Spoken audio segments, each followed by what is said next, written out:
Hi! Welcome to Fun Fun Chang Ami!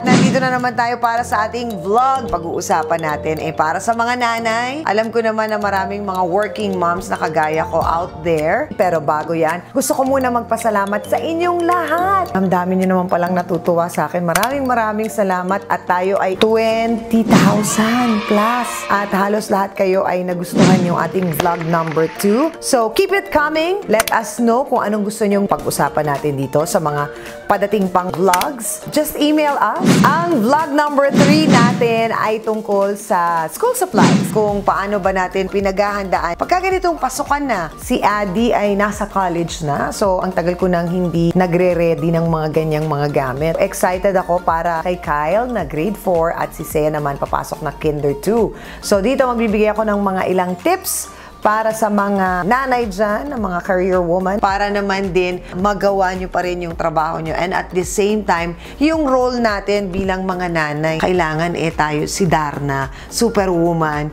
nagagawa natin ng paraan lahat ng bagay. So, eto na ang ating vlog number 3, back to school tips for working moms like me.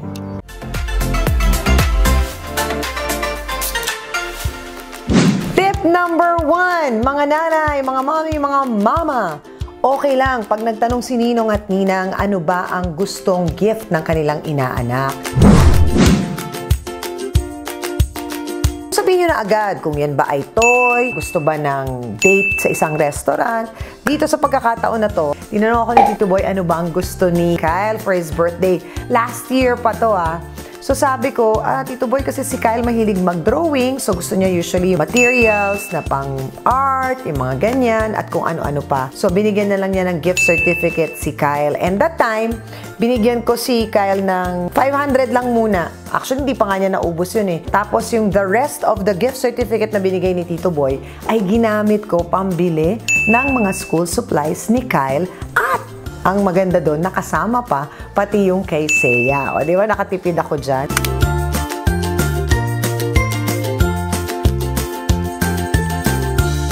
Nandito ako sa isang bookstore dahil kailangan kong kumpletuhin ang school supplies ng mga boys ni Kyle at ni Sea. Napakaswerte ko dahil wala nang masyadong tao. Relax mode lang ako.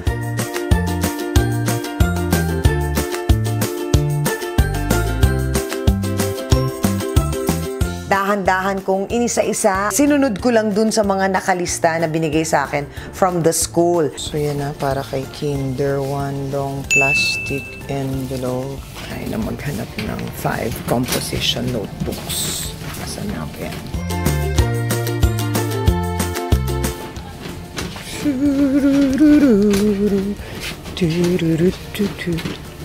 Hi, traffic! Notebooks. Nakakatawa nga kasi yung iba hindi ko na halos alam ano nga ba yung ganito, ganyan.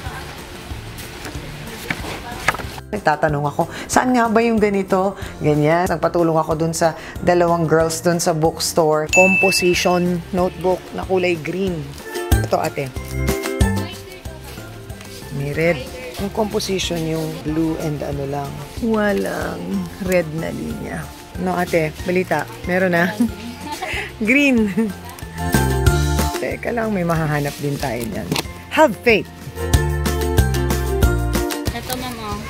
Ayan na, ikaw ang pag-asa. Ano pangalan mo, ate? Mayan. Mayan, thank you so much. O, yan.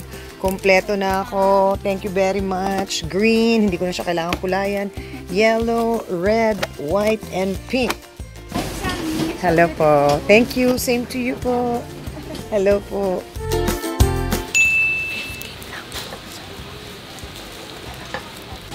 So, mas mura. Ito. 3 piraso na 140.75. Kailangan natin to.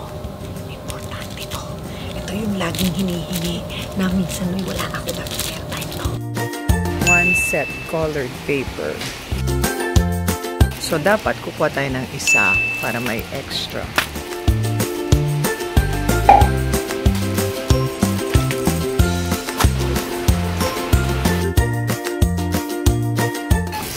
Meron ako nakitang mas mura. Yung assorted pala. Hindi pala to assorted. 35. 35 din. Pareho lang sila ng presyo. Ito talaga na. Wala nang iba. So far, nakakompleto na natin. So, nasa na tayo? Whiteboard with eraser. Hanap tayo nun. Hello po! Naghahanap po ako ng mini-size whiteboard with eraser. Meron kami, ma'am. Kaso, isang set na po siya.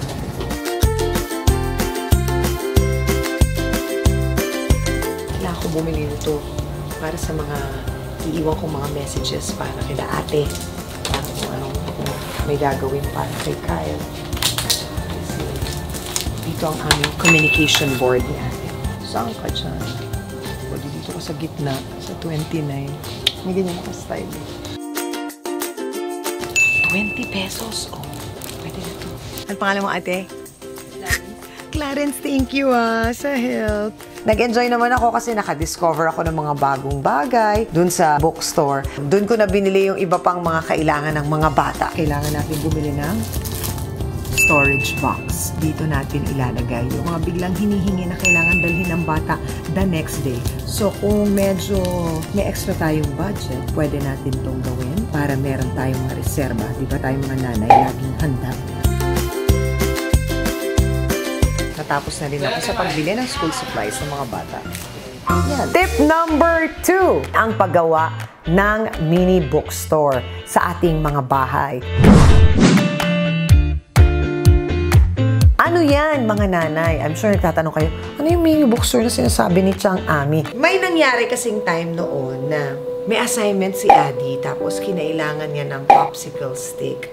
Eh dahil nga nung mga panahon na yun na nag-aaral siya, busy ako. MTV ako, tapos may taping, may pelikula. Nung nakauwi ako, wala na, sarado na yung bookstore. Wala na akong paraan para makuha ko siya nung kailangan niyang material na dalhin para sa school. The following day na niya nadala yung kailangan na pinadadala sa school. Doon ko ngayon naisip na gumawa ng mini bookstore sa bahay.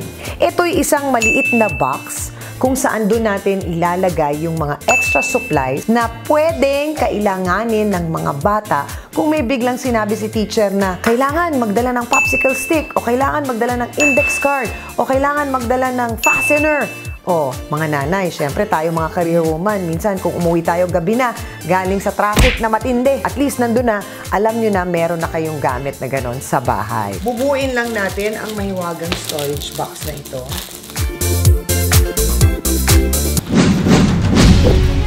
Mga sabi, may 1, 2, 3. Oh, may ganon. Tama ba? Hindi. Masyado naman akong na-tense agad. Yakang-yakan natin yan, mga nanay. Ito na yung ating magiging takya. Interesting to kasi yung dating nabili ko, buo na. Ngayon ito, gagawin mo pala.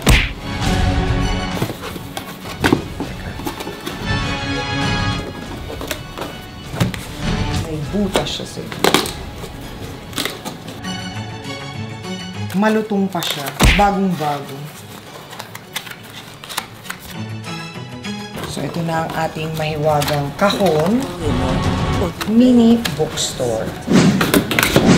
Yan ang magiging itsura niya. Alam na ng dapat ng anak nyo na dito niya kukunin kung meron siyang mga kailangan. Kagaya na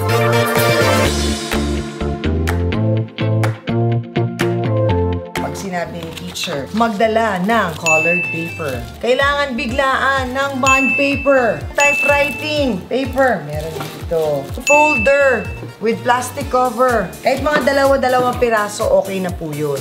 Kailangan ng pad paper. Illustration board. Kailangan.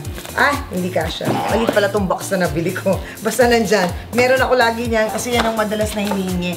1/8. Tapos yung 1/4. Tapos itong correction tape. Yan. Ginagamit na yan ngayon.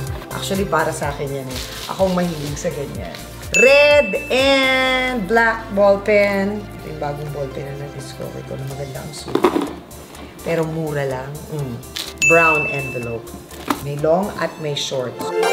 So ito, itatago nyo lang sa kwarto po ninyo at ilalagay nyo dyan kasama nitong illustration board. Dati nga meron pa ako kartulina, Manila paper, para talaga sigurado at walang makakalimutan. Tip number 3. Pag mag-a-attend ng mga children's party ang inyong mga anak, usually yan may mga kasamang pencil, eraser, crayons, ganyan. Pentel pen, tinatabi ko yan talaga lahat. Inaantay ko na pagdating ng next school year, nakatago yan sa aking mahiwagang baul. Hahanapin ko siya. Doon ko kukunin yung ilang mga materials na kailangan ng mga bata para sa school. Naipon ko ang lahat ng ito dahil sa napakarami ng mga children's party na ina-attendan ng mga bata. Tuwing merong mga giveaways na kagaya nito, hindi ko muna pinapagamit sa kanila. Tinatabi ko, tapos pagka magpapasokan na, yun ang mga pinapagamit ko sa kanila. Hindi rin ako bumili ng masyadong maraming mga coloring materials kasi maraming mga birthday parties kaming pinuntahan at eto yung mga nakolekta ko doon. Tip ko rin yan para sa mga mommies kung kayo ay mag-celebrate ng birthday ng anak nyo, lalo na kung yung mga sa school ginagawa o kahit na pag nagpa-party kayo, napakalaking bagay para sa mga nanay na yung makukuha ng bata dun sa loot bag. Importante rin yung napapakinabangan nung batang nakakatanggap at nung nanay. Kaya wag lang puro candies or chocolate. Para pag nagpasukan, hindi nabibili ang mga nanay na kagaya ko kasi meron na silang nakuha na giveaway dun sa party na pinuntahan nila. Dami kaya niya, napakinabangan nila. Ito, meron ding nagbigay sa kiddie party. So, isasama na rin natin siya dito sa ating mini bookstore. O, diba? Mga nanay, wala na kayong iisipin pa, diba?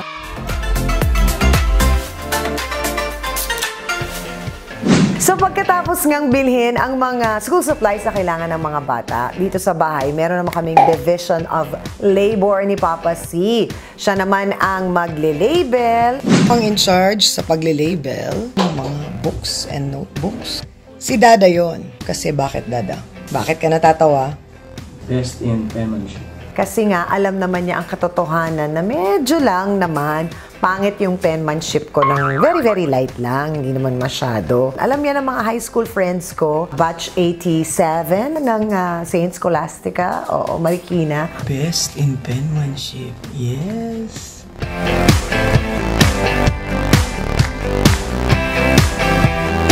Siya rin ang magko-cover. Yan na pala ang mga plastic cover ngayon, ano? Hindi na yung mga malalaki. So, magko-cover na tayo, babe. Hindi, all labels muna. Saan pa?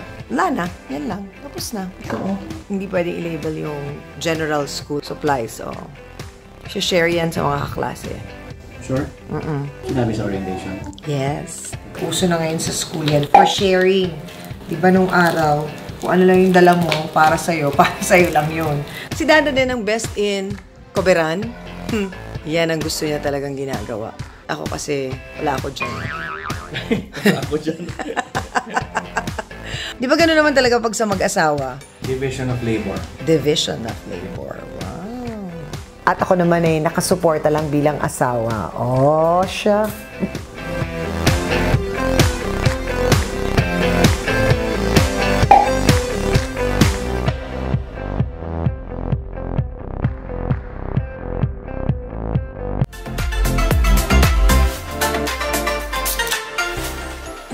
So, ano ang kahulugan ng bansa? Yan ang assignment mo, Kyle. Oh. Hi! Oh, nandiyan pala kayo. Hello!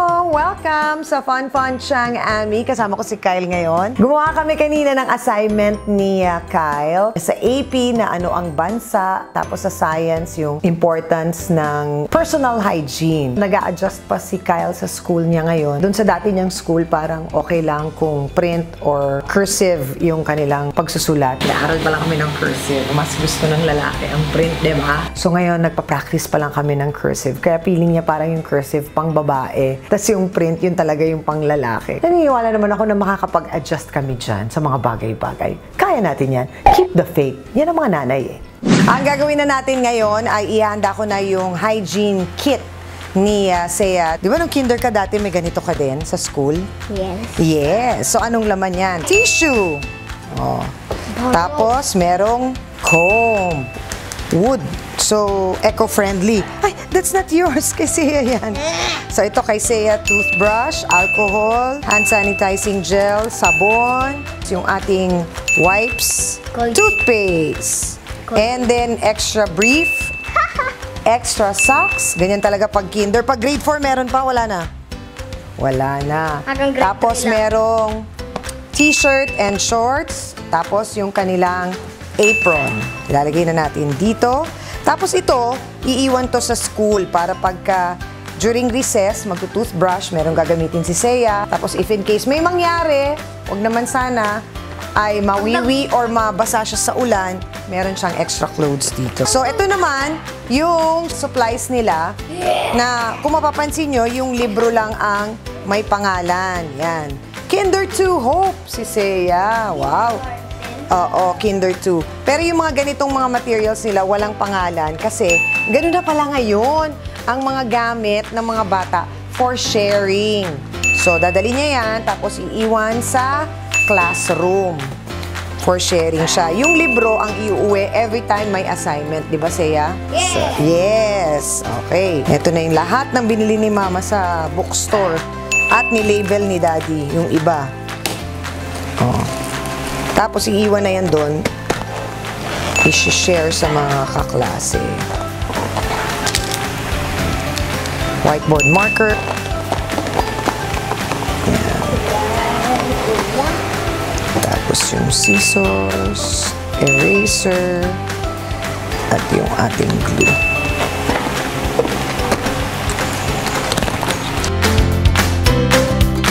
Tada!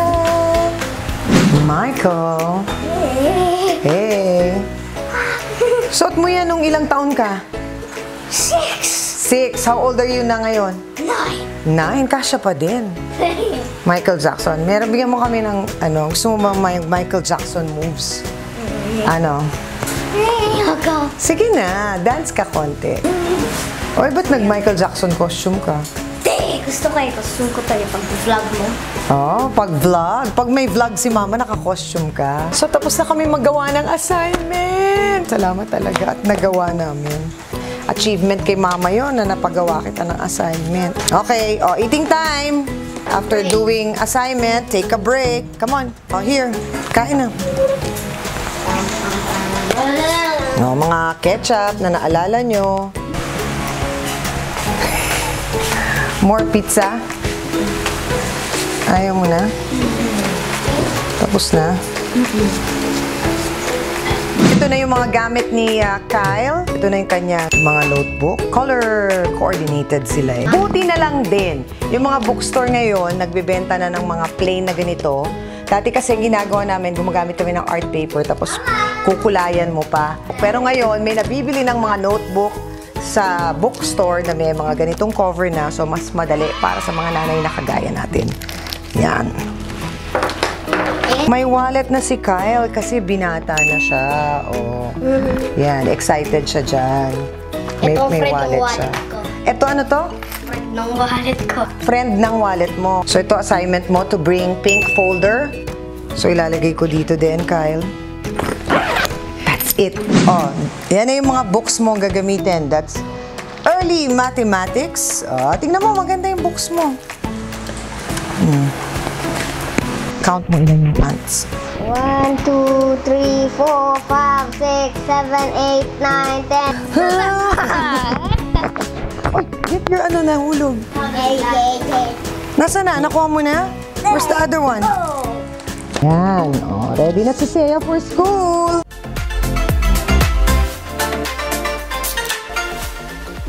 Maraming salamat. Sana nag-enjoy kayo sa ating vlog at sana ay may mga napulot kayo mga tips at may mga natutunan kayo. Sabihin nyo lang sa amin kung ano pang mga ibang topics na gusto nyong pag-usapan dito sa Fun Fun Chang Ami. So, don't forget to leave a comment, i-like nyo lang, i-share at mag-subscribe at i-turn on ang notification para alam nyo pag meron tayong bagong vlog. O, diba? Again, maraming salamat sa inyong lahat. See you sa ating susunod na vlog. So, be inspired, be bongles, be fun Chang A all day, every day. Bye!